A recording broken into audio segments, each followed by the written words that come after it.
రోజు రోజుకి గోల్డ్ రేట్లు పెరుగుతున్నాయి. తాకట్లో ఉన్న బంగారానికి వడ్డీలు పెరుగుతున్నాయని టెన్షన్ పడుతున్నారా? కొమ్మూరి గోల్డ్ వచ్చాక ఆ టెన్షనే పోయింది. కొమ్మూరి గోల్డ్. దాని తర్వాత కొన్ని గంటల్లోనే కాక్రోచ్ జనతా పార్టీ అనేది ఒక పార్టీ పేరు పెట్టాడు, భారతీయ జనతా పార్టీ లాగా. సో అది అనూహ్యంగా, మేబీ అబ్బాయి ఊహించాడో లేదో తెలీదు, అనూహ్యంగా 2,22,00,000 ఫాలోవర్స్ దానికి వచ్చేసారు. అలాగే ఒక వెబ్సైట్ కూడా పెట్టారు, cockroach Janata party of India .org అని. సో అది కూడా బాగా పాపులర్ అయింది. అట్లాగే సంతకాలు చేయమంటే దాదాపు 4,50,000 మంది సంతకాలు చేశారు ఇమీడియట్గా. సో ఈ నేపథ్యంలో అతను కులం పరంగా చెప్పుకోవాలంటే అతను దళిత్.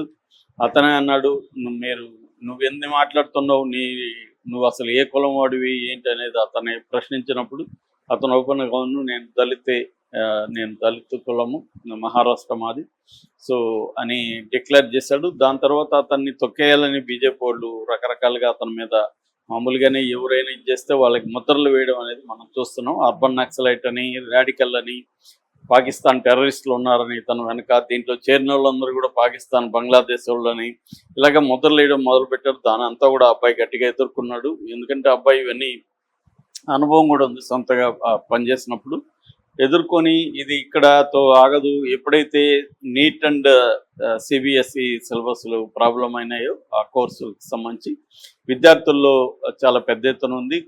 అందరూ కూడా ఛాలెంజ్ చేస్తున్నారు, ఎంతకాలం మనం సోషల్ మీడియా మాట్లాడతాం, గ్రౌండ్లోకి రావాలి అని అతన్ని కూడా రెచ్చగొట్టారు. దాంతో అతను కూడా నేను వస్తున్నాను, ఇండియాకి వస్తున్నాను, నా భవిష్యత్తు కాన్స్టిట్యూషన్కి వదిలేస్తున్నాను, నా ఫేట్ అన్నాడు.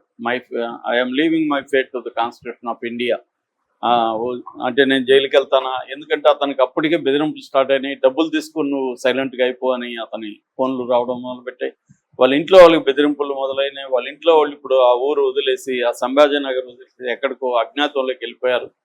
సో వాళ్ళు కూడా భయంగా బతుకుతున్నట్టు తెలుస్తుంది. ఈ నేపథ్యంలో అబ్బాయి ధైర్యం చేసి ఇండియాకి వచ్చాడు. నిన్న అద్భుతమైన రెస్పాన్స్ వచ్చింది, జంతర్ మంతర్ దగ్గర పెద్ద ఎత్తున ఇదైంది. అయితే అబ్బాయి ముందు నుంచి ఏం చెప్తున్నానంటే, నేను పొలిటికల్ పార్టీకి సంబంధం లేదు, ఈ దేశం కుళ్ళిపోయింది, రాటన్ వ్యవస్థ ఉంది, ఈ దేశంలో వ్యవస్థలన్నీ కూడా, ఇన్స్టిట్యూషన్స్ అన్నీ కూడా నాశనం అయిపోయినాయి. సో అట్లాగే నిరుద్యోగం విపరీతంగా ఉంది. కాబట్టి దీన్ని నేను సంస్కరించడానికి ప్రయత్నిస్తాను. నాకు పొలిటికల్ పార్టీలతో సంబంధం లేదు, నాకేమీ అజెండా లేదు, నేనేదో ఎలక్షన్లో నిలబడి సీఎం ఇంకోటి అవ్వాలని లేదు అనేది ఇప్పటికే అబ్బాయి చెప్తున్నాడు. ఈ కాక్రోచ్ ఉద్యమానికి కూడా ఒక స్ట్రక్చరు, ఒక ఆర్గనైజేషను, ఒక క్లియర్ కట్ సిద్ధాంతం లేదు. అయితే బ్రాడ్గా మాత్రం ఇప్పుడున్న వాళ్ళే చెప్తున్నట్టు కుళ్ళిన వ్యవస్థకు వ్యతిరేకంగా నిలబడాలి అనే ఒక ఇది ఉంది. ఎందుకంటే జాబ్లెస్ గ్రోత్ మాత్రమే మనం చూస్తున్నాం, ఇంక్లూజివ్ జాబ్ గ్రోత్ చూడట్లేదు.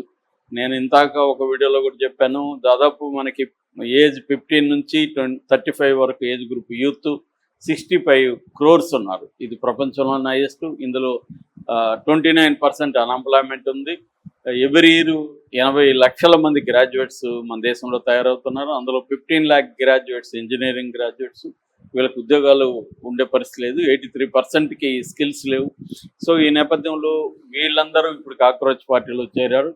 మరి ఈ అభిజిత్ దిప్కే దీన్ని ముందుకు తీసుకెళ్తాడా, ఒక స్ట్రక్చర్గా మారుతుందా, దీని వెనక బీజేపీ ఉందని కూడా కొంతమంది అంటున్నారు. బీజేపీ వాళ్ళే దీన్ని క్రియేట్ చేసి నీరుగారుస్తారని. కొంతమంది ఏమో బీజేపీ వాళ్ళు పెద్ద ఎత్తున తమ స్టూడెంట్ వింగ్ వాళ్ళని పంపించి దీన్ని భ్రష్టు పట్టించేదానికి ప్రయత్నాలు చేస్తారని, అవన్నీ జరుగుతాయి.